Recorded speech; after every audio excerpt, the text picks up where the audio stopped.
Treasury to work with the Teacher Service Commission and the leadership of our teaching fraternity, both at the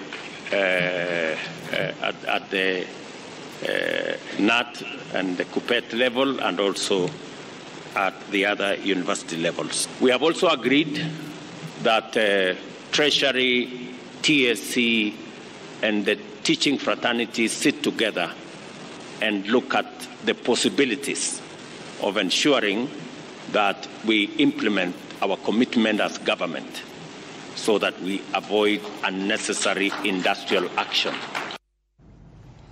All right, that's President William Ruto speaking about the looming teacher strike. It's expected to begin on 26th of August, which is next week on Monday. Of course, the unions are still saying that the plan is still on. But alongside the challenges with financing, there's a question about a university funding model that has caused a lot of reaction across the country. It's the main story in the Daily Nation. University for the rich is a question. Students slapped with hefty fees, and you'll see the different bands that have been categorized by the government, up to a total of 113,000 students that SASK CSC in 2023. Senator, or let me begin to Mheshimiwa Ruku, because I see there's supposed to be a Kamukunji today to discuss this particular issue. Of course, the National Assembly is on recess. What are you hearing about this matter, and what is your experience in Mbeere North? There is challenges as far as this financing model is concerned. I have received quite a number of calls from Mbeere North constituency students who have been praised in a band which they can't be able to afford. And I advise them to lodge an appeal in the same portal, as well as I'm writing recommendation letters for some of these students who are complaining. And some of the cases are very, very needy. So there is no doubt there is a problem as far as implementation of this financing model is concerned. However, at the same time, we have quite a number of students who are paying 4,000 Kenyan shilling per semester, about 9,000 shilling per year. So quite a number of them at the same time. Yeah. And they are fine, they are okay with that kind of fees. So we need to do some simulation, proper simulations as far as this financing model is concerned. It should be well calibrated to ensure those who are needy students, they don't get... I saw a case where a very needy student having to pay 80-something thousand per semester, which is completely impossible for that family. So I think there is need for proper simulations. What band were they categorized under? I think band 5, if I'm not wrong. And the economic status, how is it? Very needy, very needy. These are people I know very well. Have they appealed? Yes, they have done an appeal. Yeah. Any student who is coming to my consultation assistance, we are recommending for an appeal. Okay. And it is possible to do an appeal. In the last year, there are quite a number of students who appealed, over 4,000, and their cases were considered. I think this is exactly what will also happen this year. But there's those who are in charge of managing this scheme, they need to do a good job. Okay. It's a very well thought initiative, very well thought, because those who have been categorized properly to pay 4,000 shilling per semester, they are extremely happy. On Sunday, I was in a church very deep in Mbeere North, and I came across a student who could not be able to lace the 6,000. Actually, I was supposed to pay 3,000 as a mandate, 3,000 as a mandate per semester, 2 semesters, and as a church we were able to raise the money very quickly for the year. All right. We raised 10,000 for the boy to be able to go and pay the fees for the entire year. All right. So it is serving some students extremely well, but there are some cases, deserving cases, which have been left out. All right. So there is need for proper simulation. There's need for those who are in charge of this scheme to do a proper job. All right, I hear you, and I'll come back for more. But Senator Onyonka, what are your thoughts about this question that the institutions, the universities fund, HELB itself, the Department of Higher Education have been quite on high drive communication the past 2 weeks or so, but it appears a lot of it still members of the public don't get it. First of all, I really pity my friend who's now the CS for Education, because I even saw he issued a circular where he was actually saying we returned some of those letters. My sincere objective is this. All this, according to me, is much ado about nothing. It is very simple. If you look at the facts and the data about Kenya today, all right, fortunately, many of the children who are actually making it to university are children who come from the poor homes.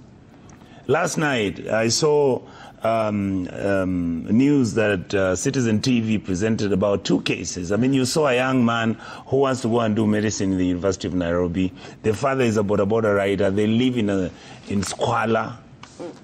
And then we are coming out and saying, oh, we have a criteria on how we are going to determine whether you're from a wealthy family or you're not from a wealthy family. That stuff, we need to stop it. Let me tell you, Sammy, why. A majority of Kenyans are not going to be able to pay the amount of money that this whole process, whatever we are calling it a new funding.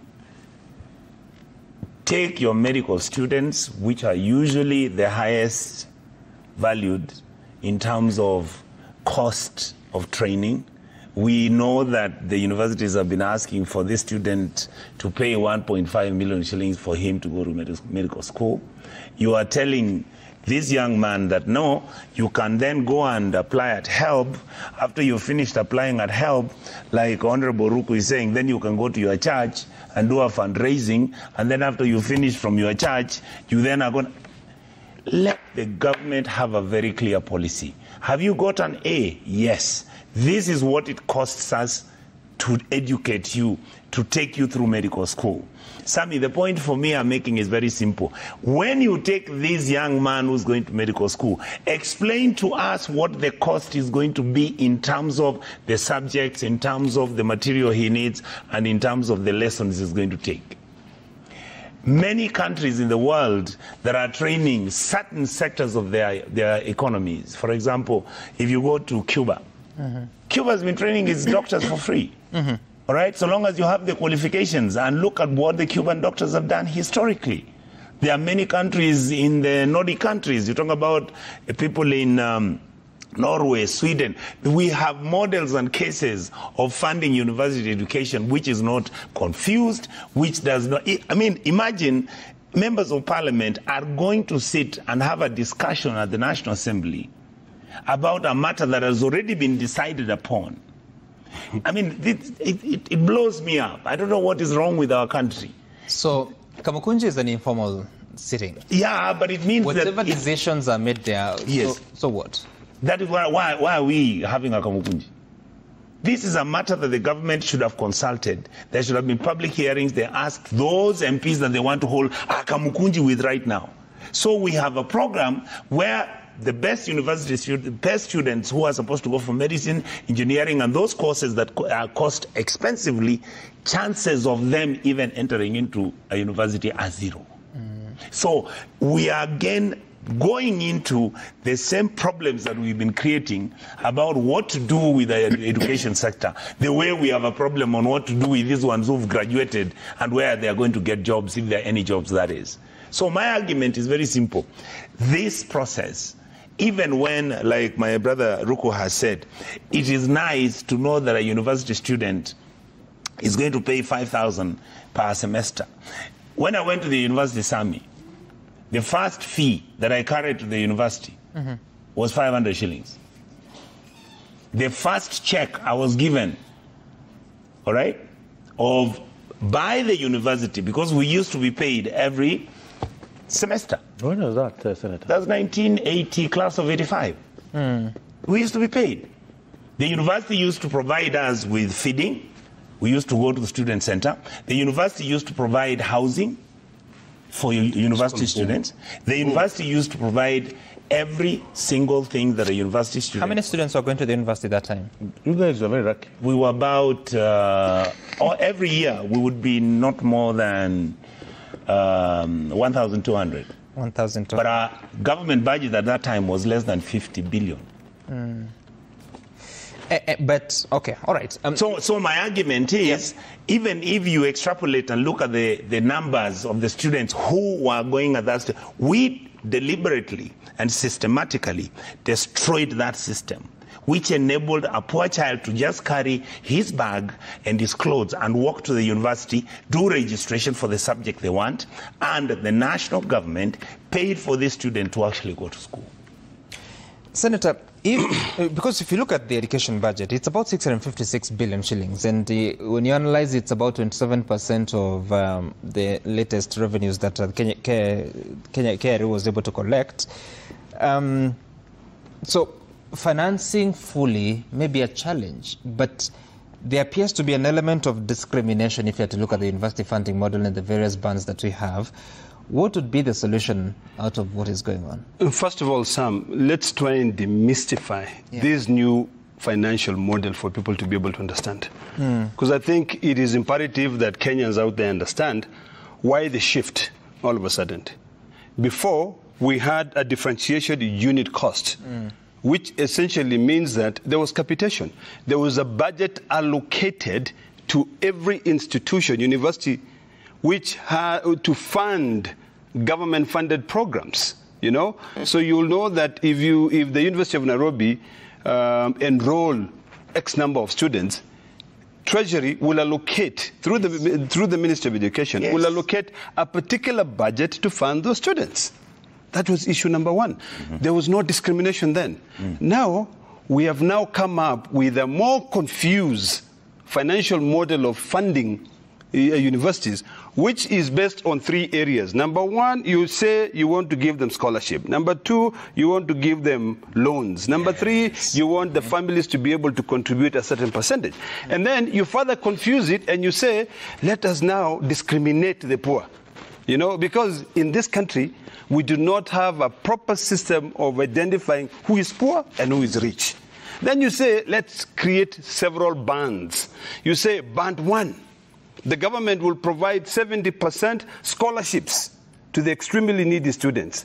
Then you go and say 25%, 25% will be given to that needy student as a loan. And then that needy student, who can barely even buy a pair of shoes, he is told, contribute 5%. Then you go down further, you actually, what you're doing, you know, whoever came up with this is the most confused human being on earth. Whoever, you know, what you're doing is that you are creating, you know, classes of individuals. Yes. You know, system of classes. You are classifying people. Even in school, they'll just be told, oh, what percentage of scholarship is this government giving you? 70%. Oh, so you're the poorest of the poorest. You know, those, you know, we have to go to say no to such kind of thinking. You know, everybody keep on talking about Africa being the future. Africa being the future. How can Africa be the future and Kenya is part of Africa, yet you're discriminating on the education policy that you're introducing for its citizenry? My colleague has just said the people who make it to the university are normally people who come from really humble and poor backgrounds. You know, now you are now creating a system, a class system, which will be influenced by those decision makers. I want to plead that we go back to the capitation system, whereby we allocate money to universities based on the number of students that they enroll. That's number one. Number two, I think it's about time that we really delve deeper into the system of devolution that we have in this country. There's a county, I think it was Mandera or Garissa, one of those two counties in the northeast, that the governor came in and said, every student who goes to the university, we will pay 100% of their tuition. 100%. Let me tell you, my county of Narok, we are one of the richest counties in Kenya. You know, actually, I would dare say in Eastern Central Africa. You know, we collect, just in the month of July, the current estimates collection was 1 billion and I think 300,000, 1.0300, just 1 month in terms of revenue collection. If for proper governance and accountability, and also to be able to ensure that we support, you know, young people, you know, why not say each county allocate X number of money for your students? That's number one. Number two, also, we need to now to start asking ourselves whether this issue of where the Ministry of Education controls everything. You've just clearly indicated here that they carry about 27% of all the revenue collection in this country, you know, as their budget. Right. Can we now start saying, can we relook at this issue of devolution and ask ourselves, how much can we devolve, you know, education? How much can we devolve education? We can have policies. There are other jurisdictions, like in the United States, you know, there are school districts. You know, they are funded by, like, you know, I lived in Massachusetts, and there's a school district from, let's say, I lived in a town called Concord. You know, when you go to Concord and Carlisle, school district, people are funded that way. And then ultimately, people are supported to go to the universities. If you go to universities, most universities in the world are well endowed. What makes it difficult for universities to become well endowed? If you look at the University of Nairobi, for instance, and you look at the most prime real estate in this country, it is owned by the University of Nairobi. What is that endowment? How do you manage that? So it all comes down to the issue of accountability, issue of transparency, and issue of inclusivity. So this model that has been introduced, to me, is self-defeating. To me, it will discriminate more. I don't want to keep on hearing this issue of Harambes. It's like we are all confused. We don't know what we're talking about. You know, the government comes out and say, no more Harambe. Mheshimiwa, don't go to Harambe. Don't go to Harambe. Yes. Anybody goes to Harambe will see. Then you are now telling people, oh, let's go for family, 5%. Mheshimiwa here is saying, we go to a church and we can raise money to pay for the need. You know, do we really know what we're talking about? I like what you're saying, that financing also, counties can sit down and agree on how to support. But I'm just wondering, where would that sit in the separation of functions? Oh, no, it's very simple. Article 187 of the Constitution calls for, sharing of functions, where if the county government can easily perform a particular function, it can have an agreement with the national government. And in fact, we keep on pushing for empowering of the Intergovernmental Relations Committee, now which we are amending the Act to call it Intergovernmental Relations Agency. If we do it properly, we will not have the confusion we had in NMS. What's it called? The one for Nairobi? NMS. Yes. Because right now the confusion we're having in NMS, I get people who call me on a daily basis. On a daily basis. You know, there's a young girl, I'm trying to remember her name. She calls me, she's telling me she's almost losing her mind because she did some services for Nairobi County, and now she's told, your invoices are stuck in State House with NMS. And that is solely because we ignored the role of the Intergovernmental Relations Committee.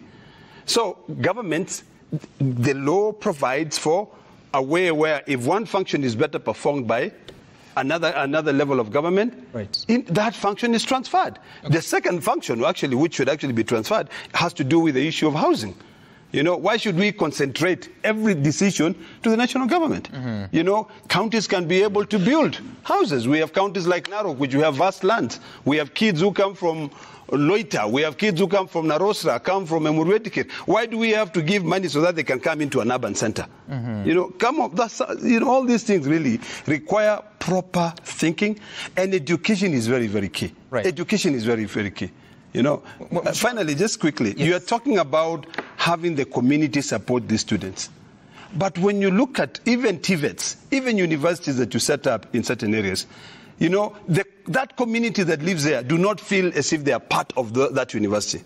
You know, because everything is controlled from the Ministry of Education in Nairobi. So all the decisions are coming up from Nairobi. The council of that university is determined from Nairobi. So that community there does not feel like this is our baby. Right. They just feel like this is something that has been brought here. It is controlled by everyone. We have problems even in Narok. I'll give you a very practical example. You know, there is a TVET, which is about 1 kilometer from where I live. You know, we gave the land, our own land. We gave that land for it to be built, but we have no control over it. Mheshimiwa Ruku, when you read Article 27 of the Constitution on equality and freedom from discrimination, and then you reflect on what the bans are supposed to do, because students are required to pay school fees based on the economic status of their parents, do you see an element of discrimination? Do you see fairness? If there are things which any nation should be able to get it right, one of them is education. Also health, security. For instance, we are not required to pay for security services so that we can have, let's say, police posts in a certain location, in a certain division. It is a state, it's a government that provides for those services. I think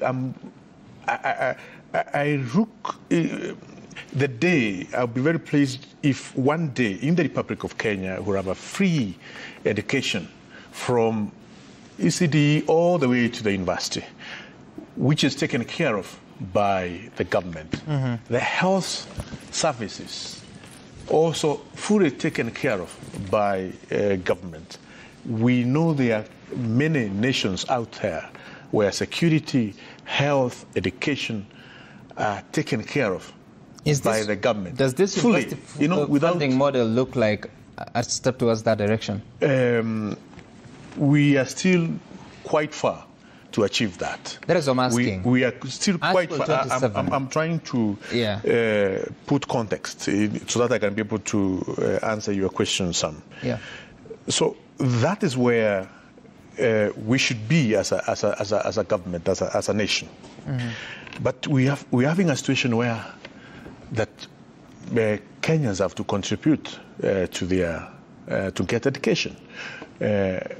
My brother here, Senator, was very lucky to pay 500 shilling, or even to get 500 shilling. For me, when I was at university, we paid huge amount of money. The entire education system was almost collapsed. We had to pay huge amount of money for fees. How much was the school fees? I paid huge amount of fees. I can't. No, he gave you a figure.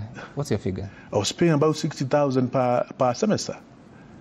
Under the government sponsorship program or privately? That was huge amount of money. I was getting some help of, I don't know, 20,000 so were you under a government-sponsored program, or it was the private sponsored? The point which I'm trying to make. Please answer my question. The point which I'm trying to make. No, you're giving an inference. If it's going to be of value in this conversation, you're better off clarifying.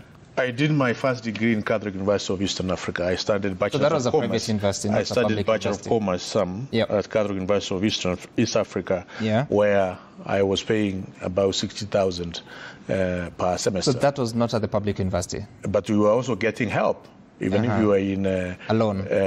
Yes. Even if we were in a private university, we were also getting So that's clear. So let's get to the question that I asked you about equality and freedom from discrimination. Does it appear to you that there's a bit of discrimination? And I'll give you an example. Assuming that people who come from families that are considered to be wealthy or able, they're required to pay higher school fees. Yes. What if the same policy is applied at the health sector? When you go to hospital, you are required to pay more because you can afford. Yep. If you go to public transport, your fare is higher because your family is considered wealthy. What's happening today is... What is that we might be planting into society? What is happening today, Sam, is that for the families which can be able to afford health, they are going to Nairobi Hospital, they are going to Aga Hospital and other hospitals which are quite expensive. And those who cannot be able to afford, they are going to level 5 hospitals. I'm talking about public hospitals. That's where I'm coming. Talking about public Kenyatta Hospital.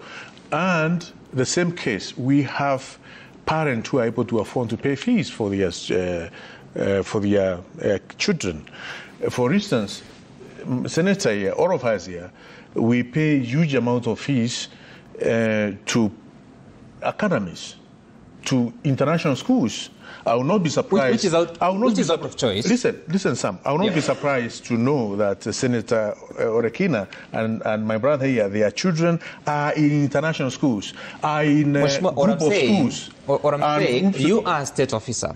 I'm talking about Kenyans who are not state officers. We have many Kenyans. We have many Kenyans who are in business, who are senior state officers, paying huge amount of fees in academies, in school. Out of choice. And they are but at the public institutions. Some are around me to make my point. Just and when their children are admitted at universities, they are admitted at Nairobi University to go and do medicine, to go and do pharmacy, to go and do civil engineering and other courses. At that point, they don't pay fees. The thinking of this model, Sam, is that they don't pay fees. They get the fee is paid by government. How much? And also they get how much, Mheshimiwa? They get loans.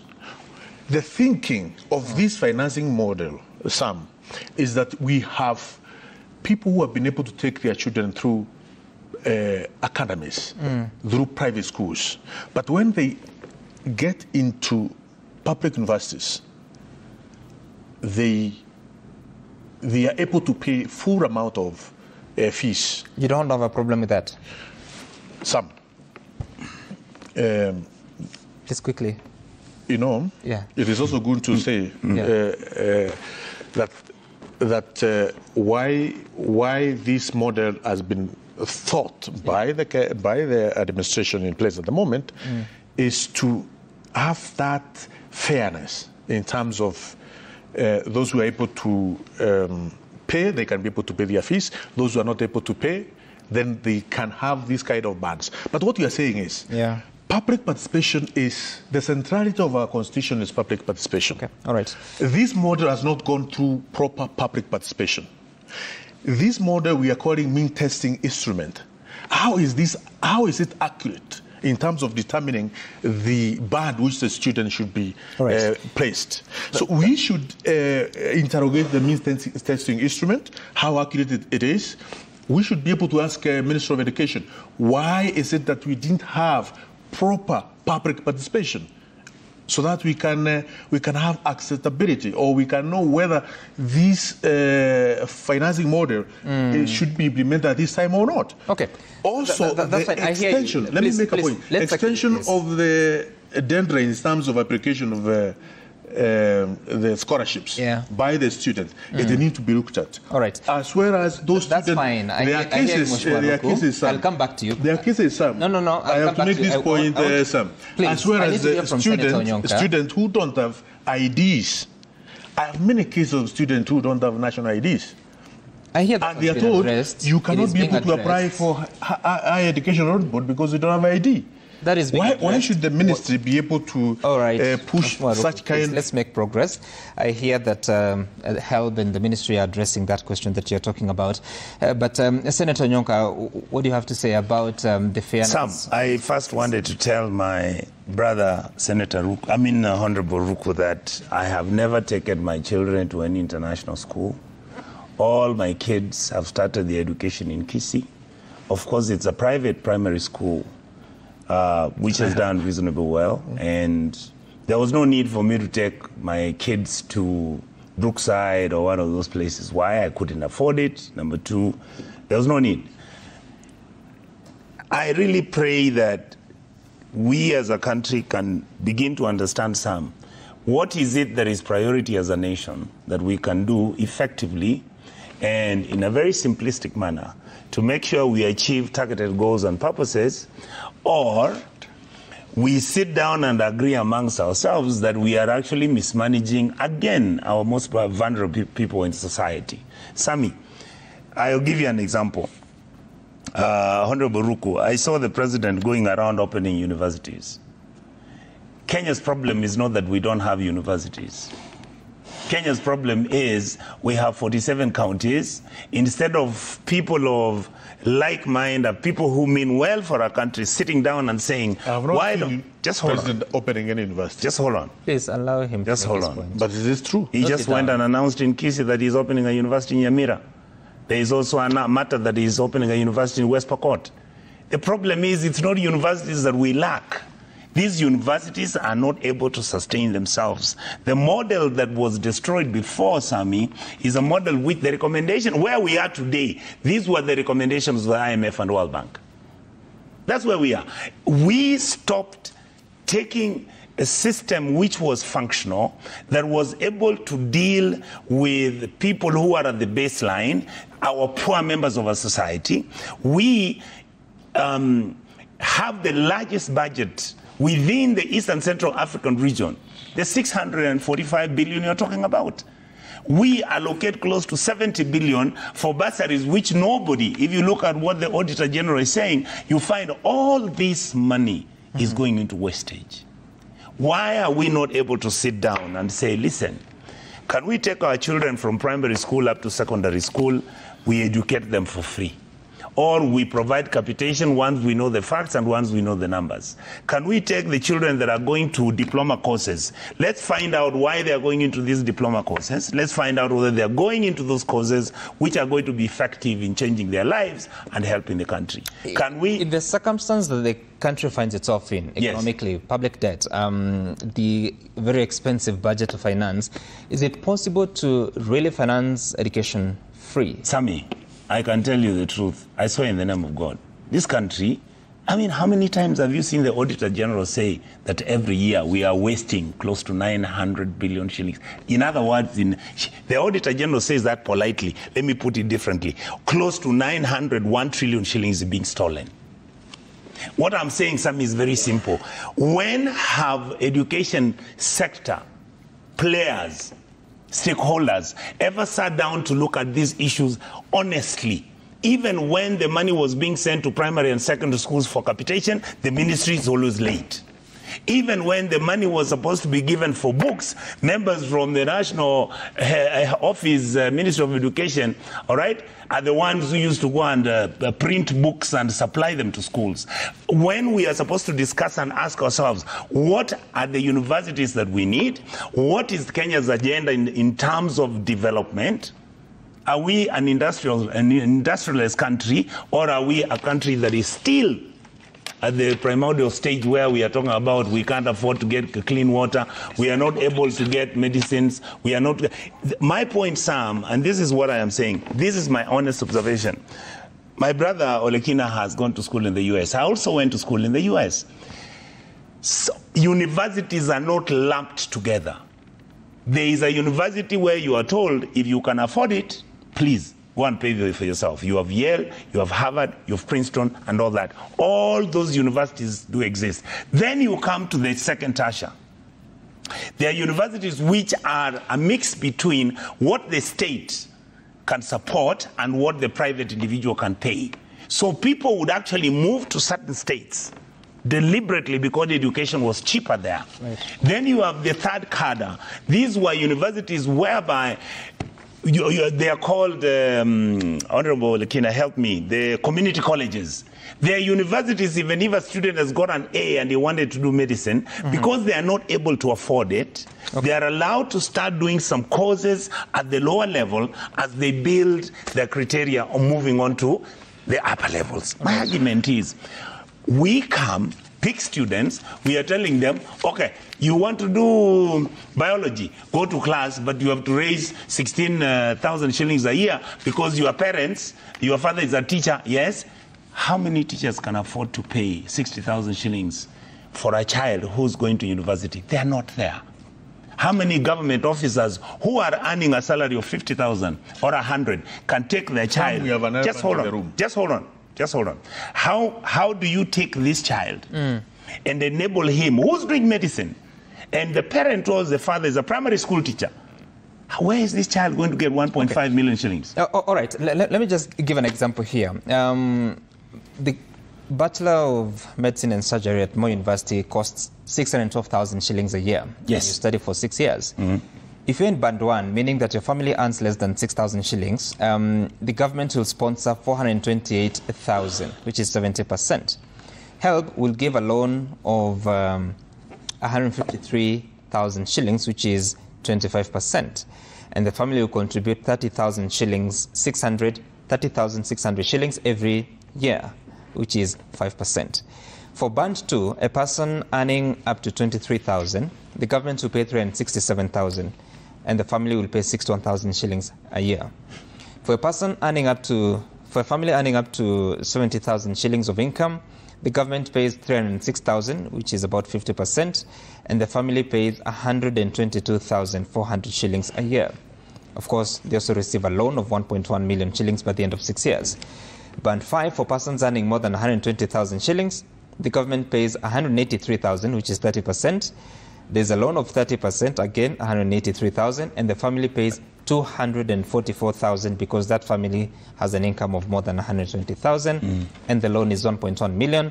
They may have an upkeep of 40,000 shillings every year. So in total, at the end of the time, they'll finish university with a loan of 1.34 million shillings just because their family was earning more than 120,000 shillings. And the parents when the parents were taking these children to school, like you have cases in Kisii, the family sold the land which they were having to make sure that this child finishes up to Form 4. Right. Now you are telling them to raise that another amount of money which they can't afford. Senator, your thoughts about Article 27 and this model? I think someone will rush to court and really declare this and seek for the court to declare this model unconstitutional. Because Article 27, especially Section 4, talks about the state not discriminating anyone. And in this case, when you now see a class system being developed, that equates to discrimination. So I think we have to look at, and I think the policymakers at the Ministry of Education and also in the government should really be looking holistically, on the consequences and unintended consequences of their actions. Because the best model is for us to be able to provide budget. It's capitation, for universities. That is the best model. Number two, Sam, I do not agree with you that we're a poor nation. We're a very rich nation. We just mismanage our funds. Did I say we're poor? No, you say we've got debt, we've got all this other thing. How much really is that debt? How much really is that debt? Are we honest enough to say this is how much it costs to build the SGR? Because when you listen to other people talking, you start questioning things. Right. And say, are we just mounting a lot of debt on ourselves to benefit a few individuals? And I dare say yes.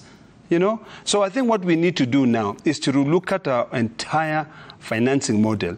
We are all talking about, in fact, this year, the UN Summit for the Futures, one of the other issues that people are going to be talking about, and I know President Kipchirchir is going to be discussing, is the issue... Yeah, but his name is Kipchirchir, Arap Ruto. So he will be focusing on trying to talk about the financing model, of loans by the IMF. But I think the key, most important thing is to look at the future and ask ourselves very specific questions that I was asking. Are the policies we are coming up with, are they discriminatory? And I dare say they are. So we need to relook at this. Because, Sam, you're giving figures here and saying that for a family earning 23,000, the government will pay how much again? For a medical student, the government will pay 367,000. And the cost is 612,000. Yes. Now, that 23,000, can we try and calculate it? That is the gross income, okay, of the family. How much is transportation? How much is rent? How much is food? How much is clothing? Really? So the key, most important thing is that we must come up with new ways of funding universities, education in this country. We must be creative. Universities must now start, they must come up with new models. Right. They have to either figure out and say, Sam Gituku is a journalist at Citizen and is a very intelligent guy. I want to develop a special course that Citizen will pay for him to come and do what? And undertake that course. So when they charge that cost, a certain amount of money to Citizen TV, that money is put into a fund to fund needy students. You know, universities around the world, Harvard, we've got young Kenyans here who go to Harvard for a 6-week training, and they pay millions of Kenyan shillings to be able to attend. That money is put aside by Harvard, you know, the Kennedy School of Government or anything, to be able to have more money to fund their activities. Right. So we just need to be a bit creative. Let's think outside the box. Right. But this new system that is being developed, I dare say, someone will rush to court and consider it unconstitutional. All right. And also to make a transition. Well, I have something, just a short comment. We have a problem of about 60 billion pending bills from our universities. 60 billion. 60 billion sharing as pending bills. And this is as a result of differentiated unit costs system, which has been used by the universities over the time. We need to ask ourselves, how do we pay for these 60 billion pending bills in our national universities? And this is a question which any manager in the education sector is asking. How do we go about the problem it? That as we think about this, as we come up with lofty ideas, on how education system should be, we have a question which requires an immediate answer. So was the problem the model, or it's because government didn't pay? Sorry? The 60 billion pending bills. Yes. Was the problem the model, or was it because the government did not remit resources to the universities? Probably the resources were... Let me take care of the... Please go ahead. Probably the resources were extended to the universities. You see, Sam, we have a problem with our... Probably they were extended. Listen. And then what happened? In many universities in the Republic of Kenya, the core business is not properly financed. They are financing more. You know, the university managers are financing more on administrative and other businesses. The core business of any university is research and dissemination of knowledge.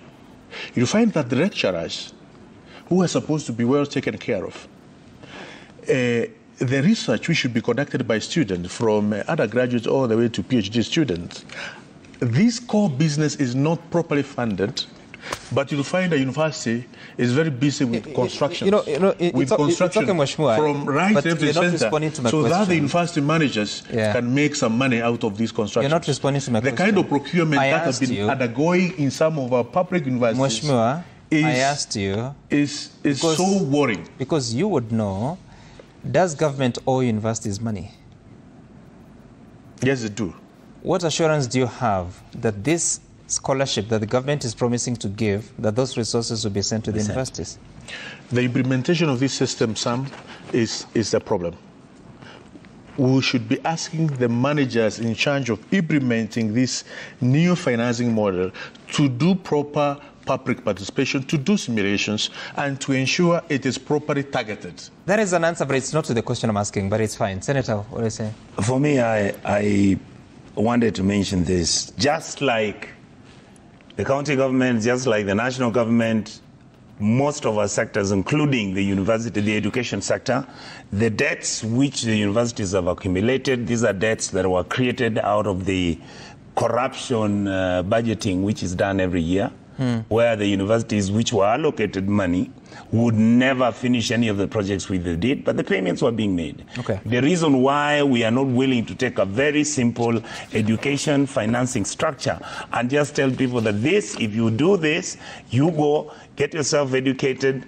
If you get educated, you can borrow money, which you will pay in the next 10 years or 15 years from now. You can actually... my worry is that we have made every institution and function in our republic become dysfunctional. our education sector is dysfunctional. And I'm so happy you've asked my brother that question. Does the government owe universities money? The answer is yes. Does the government allocate money to universities because the chancellors and because whoever that is in office, in power at that time, he's actually been influenced, so he gives more money? I can tell you there are certain universities, without mentioning them, for the last 10 years, who've been getting 5-8 billion shillings every year, where a university like where my brother comes in, University of Narok, does not receive more than 200 million. Kisii University. Masai Mara. Kisii University, yes, Masai Mara. Kisii University. Should just be changed. Sorry, Masai Mara. Kisii University got only 50 million last financial year. There is no equity. There is no fairness in the way we are distributing state resources for the management of academics. What we are doing is basically budgeting where we are going to make money, where we are going to share that money, and what we can supply in those universities with this money. Wow, okay. It's getting deeper. Let's focus on the feedback. Citizen TV Kenya, Sam Gichuku, the hashtag to use the Citizen Daybreak on what Kenyans are saying this morning about the conversation. Peter, you're saying this funding model has a lot of confusion. Let the government come out clear. Otherwise, majority of parents will be unable to take their children to universities. Engineer Lazaro, new funding model which profiles students alongside the economic backgrounds would end up dividing them. Government should sit down with the stakeholders and listen to Kenyans. I am Kaka Edu. ODM cannot dodge the fact that it's clear it went to bed with Kenya Kwanza government. ODM members are just trying to cover up what is already known. There is no way Raila allies can tell us they are not in government when their top officials are cabinet secretaries. Olum Justice on matters funding. Banding students is discriminative. Kenyans are paying taxes. These taxes pay these state officers, boasting of paying huge amount of fees. The attitude in this country is wrong. The government is entirely ill-advised. Babu Michael, the scholarship system and the health provision guidelines now aren't favorable. Most students are biased and no appropriate action is being done. When you say that they should appeal, what will happen to that kid who is in remote areas and can't appeal? And Peter, again, you're saying this funding, well, we read that already. That's the feedback this morning. But I want us to quickly talk about